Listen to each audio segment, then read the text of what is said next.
Hey everybody, this is Watch All About with another watch review, and in this review we're looking at a brand new watch that's being released today by a British brand called Rotary. They've been going for 125 years, so they have plenty of history behind them. This is the Super 7 Scuba watch, and this has actually been produced in conjunction with a watch store called Watch Nation. So Watch Nation, their founder is called Dave Parry.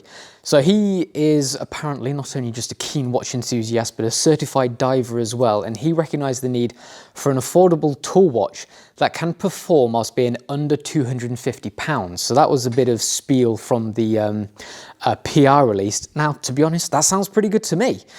And much like the Seiko 5 range, the Super 7 range is based on the number of features these models possess.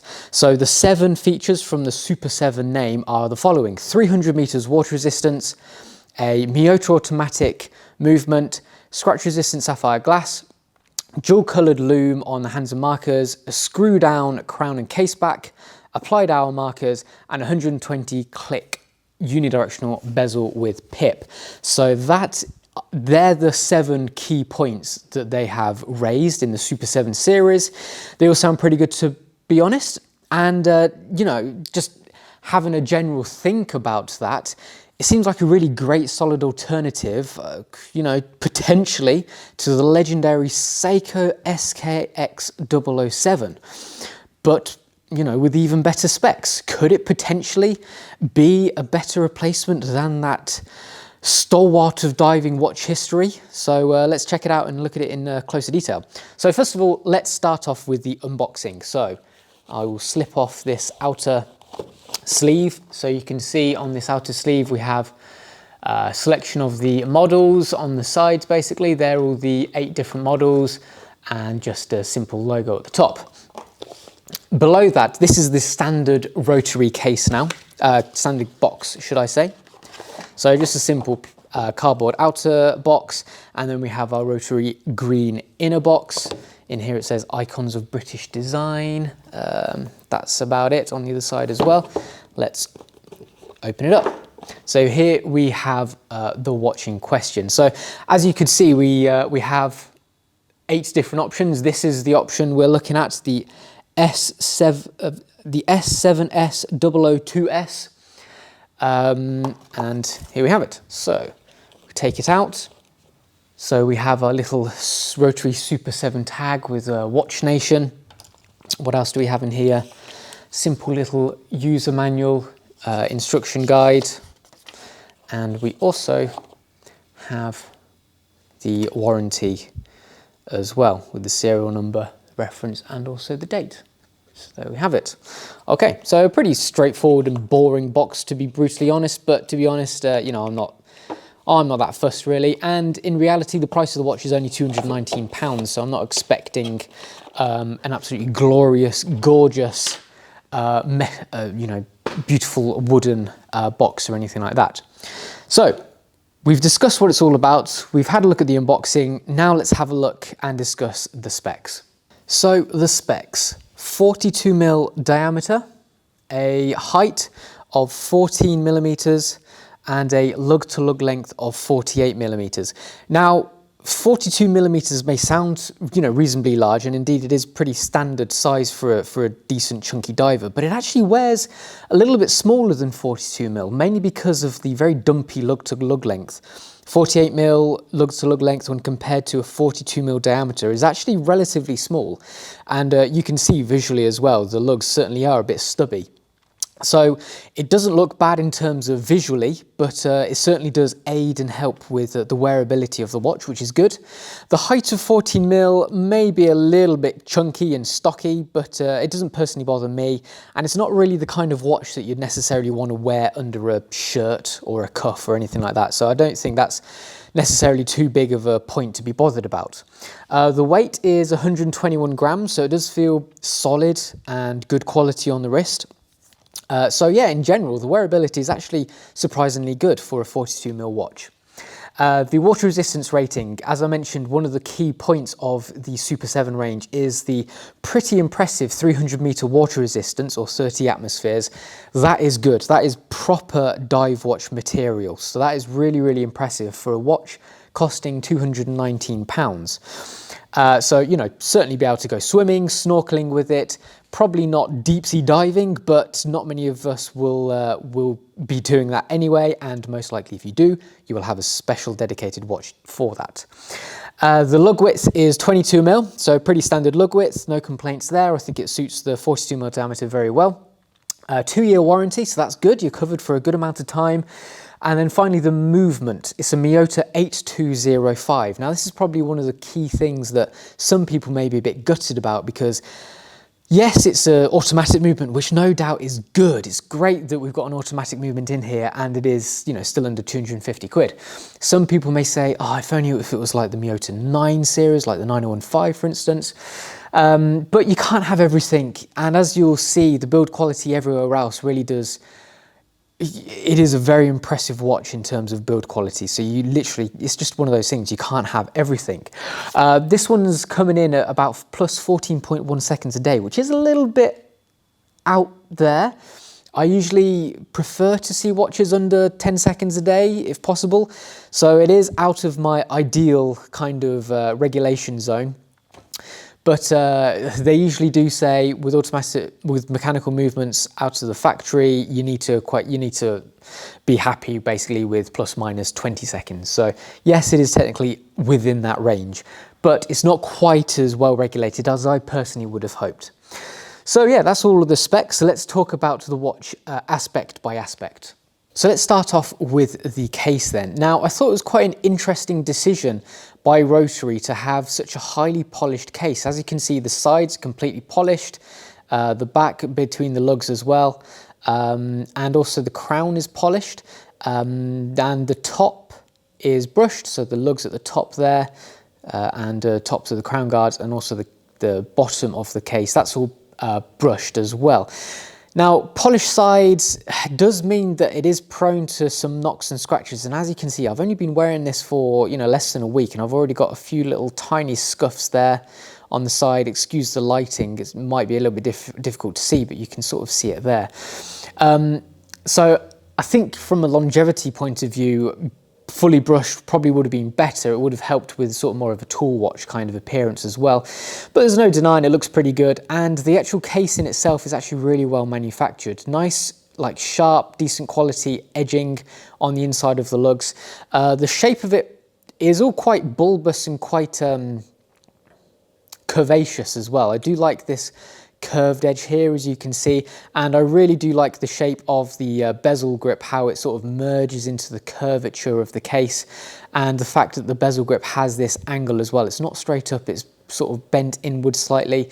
That does help with grip actually, as a matter of fact. It's sort of more of a natural kind of feeling when you're gripping it like that with your fingers. But just in general, the build quality and finishing of the case is really, really solid. Before we go on to the bezel, let's just carry on with the case. So the crown, if I unscrew it, it obviously is a screw-in crown, a screw-in case back as well, which is obviously very good for the 300 meters water resistance. It has the S7 logo embossed on the end, if you can see there. Again, polished, so that is likely to pick up a few scratches. But you know, it's one of those kind of watches that you'll probably end up just splashing around and not caring too much about.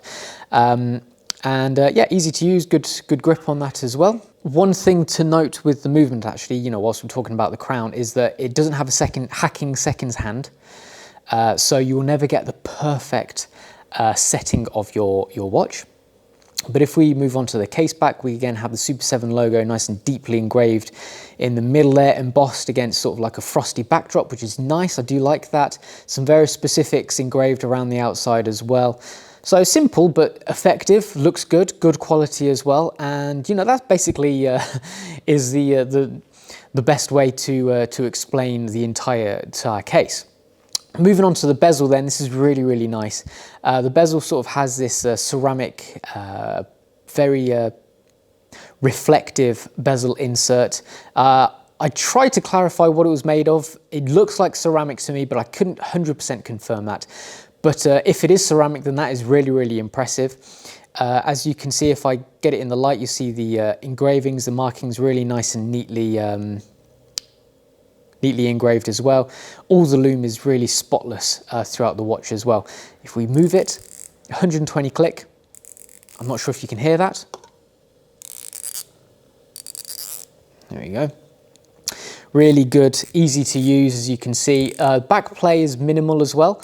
And if you see, lining it up,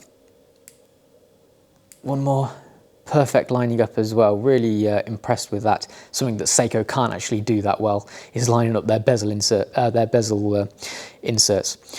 So there we have it. So quite a simple affair with the case. The sapphire crystal, flat sapphire crystal, actually has a really good anti-reflective coating as well. Because it's flat, it's really easy to view. It's been an absolute joy to photograph this watch as well because of the clarity of the crystal. So that's really good. And obviously sapphire crystal, 9 on the Mohs scale of hardness.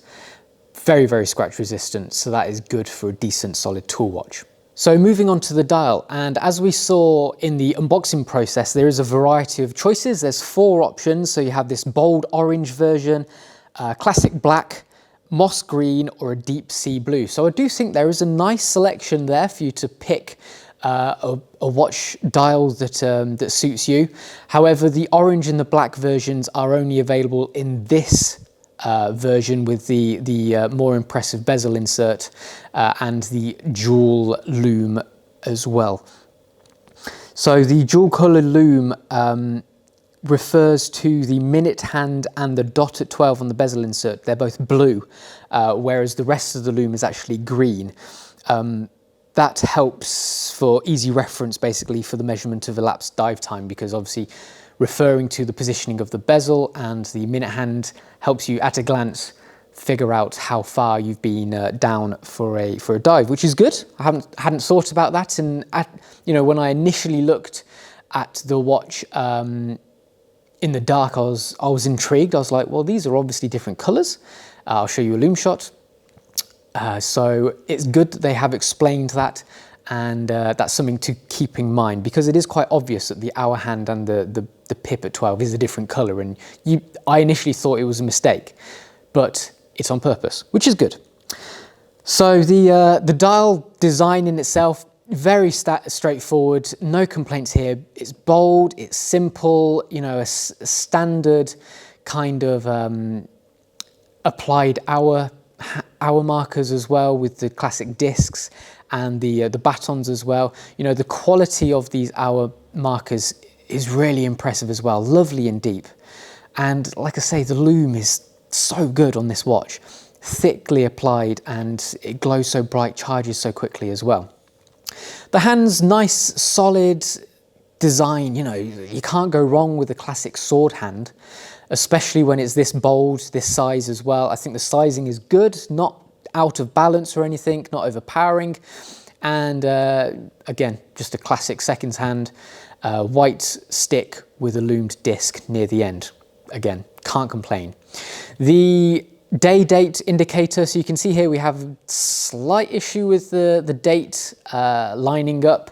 That's probably just because of the Miyota 8205 not being the sharpest tool out of the box, if you know what I mean, or the classiest movement, but it's solid, hard-working movement, and it works perfectly fine. Yeah, that's a good thing that it's got a day and a date as well, and we have a really nice polished sort of border around that as well. Again, really showing really good attention to detail and really good build quality again from start to finish. Moving on to the strap then. So it does come in either a bracelet or this rubber strap. I actually really like this rubber strap. It has sort of like this classic kind of stretchy section, stretchy wobble for diving, so that expands around your diving suit. And as you can see, nice detailing with dots. We have the Super 7 logo embossed on the end there, but also we have it embossed on one of these keeper loops here. Again, more dotted, kind of sporty kind of finish. And we have a really nice, decent, solid buckle as well. Not a standard buckle. I love seeing it when, brands go to all this effort with this kind of strap. Decent, chunky buckle with the Super 7 logo engraved, deeply engraved, mind you, on the top bar there. So if I just pop it on, so you'll see here how it wears. So 22 mil lug width. However, the rubber strap actually molds around the lugs ever so slightly. And as I rotate it around, you can see it fits me really nicely. I'm on the second hole and I've got approximately a 7-inch wrist. And it's just really, really soft and comfy as well. The rubber itself, as you can see, really malleable, easy to wear. It's soft and comfortable on the wrist, and it's not too stiff, basically. So there we have it. So just briefly touching on the movement, let's talk about the specs of the movement. So yes, it's not the most fancy movement. In fact, it's pretty low grade, but on the plus side, it is very reliable. So it runs at 21.6 beats per 1,000 beats per hour, so that's about 6 ticks per second. It has hand winding and automatic winding capabilities, 21 joules and approximately a 42-hour power reserve. It doesn't have a hacking seconds hand, so I mentioned that previously, so just be aware of that. However, if you were to compare that to the movement found in the Seiko SKX007, which is the Seiko 7S26, the Seiko movement also doesn't have hacking seconds hand, but it also does not allow for hand winding. So, you know, the Seiko 7S26, you know, it isn't as if that is a much far superior movement to this one, you know, if you wanted to do a comparison between those two watches, between this watch and the SKX007. So yeah, some people may think that it's a bit of a bummer that we've got a Miyota 8205 within this watch, but I personally think that the entire watch as a package is so good that I can perfectly overlook that. It doesn't bother me in the slightest. I think it's still a great tool watch, and I think the price point is still very, very competitive for what you're getting. Let's just have a quick glance at the watch in extreme macro conditions. Here we have the dial itself, so really nice print work, as you can see. And the hour markers, again, really nicely finished. Here's the date wheel, date window as well, and also the hands. So really you can see, you know, even up close, it's really impressive build quality. No complaints whatsoever. Nice bright orange color as well. Moving on to the case then, so here's the bezel insert and the bezel grip. You can see a nice retro kind of vibe to the bezel grip. And there's the insert, if I show it up here as well. There we have it. Moving on to the case then. There's the S7 logo on the crown. Nice grip on the crown as well. You can see the crown guards. And just moving it over here with our polished kind of finish to it. Our little marks that I've unfortunately gained over the last couple of weeks. And here we have the case back. So Super7 logo, nice and deeply engraved, as you can see there. Some bits of information around the outside as well. Moving on to the strap, so we have this really soft, comfortable rubber finish to it. And here's the logo on the end of the long length. And here we have the other end, Super7 logo on that keeper loop, and the tang buckle with the Super7 logo on there. Okay. So in conclusion then, what are my final thoughts? Well, I have been very, very impressed with this watch. I think the build quality is pretty sensational for the price. Obviously the specs are all there as well, great specs. 300 meters water resistance, sapphire crystal, a solid hard-working Miyota automatic movement, great loom as well, that is a big plus. Screw down crown, screw down case back, the decent applied hour markers as well. Lovely bezel insert with 120 click operation, which is really soft and easy to use as well. The build quality is very, very good. I would be interested to see how nice the bracelet is. I know Mike at Watch Review UK is reviewing that model, the black dial, so maybe go check him out as well.